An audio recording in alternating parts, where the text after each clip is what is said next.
দুটা পাৰ্চেল আহিছিল ভাবিলোঁ যিটো খুলি আনবক্সিং কৰি আছোঁ আপোনালোকৰ লগতো শ্বেয়াৰ কৰোঁ কি বস্তু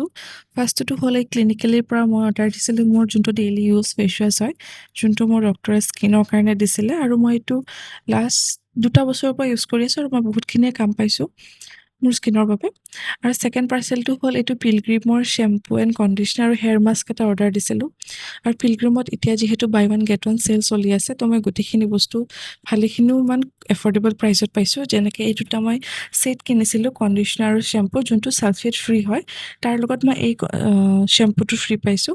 আৰু ইয়াৰ লগত মই এটা হেয়াৰ মাস্কো কিনিছোঁ আৰু এই গোটেইখিনি বস্তু কিনোতে মই এটা জুটৰ ব্ৰেক ফ্ৰী পাইছোঁ সিহঁতৰ পিলগ্ৰিমে যোনটো জুটৰ ব্ৰেক প্ৰভাইড কৰে সেই ব্ৰেকটো সঁচাকৈ মই বহুত ভাল পাওঁ মোৰ ইয়াৰ আগতো এটা আছিলে সেইটো যিহেতু বেয়া হ'ব ধৰিছিল ভালেই হ'ল মই এটা নতুনকৈ বেগ পালোঁ কাৰণ বেগটো বহুত বেছি স্পেচিয়াছ হয় বহুতখিনি বস্তু ধৰে যদি আপোনালোকে বস্তুবোৰৰ লিংক লাগে মোক কমেণ্ট কৰিব লিংক বুলি আজিলৈ আহিছোঁ ভিডিঅ'টো ভাল পালে লাইক কৰিব বাই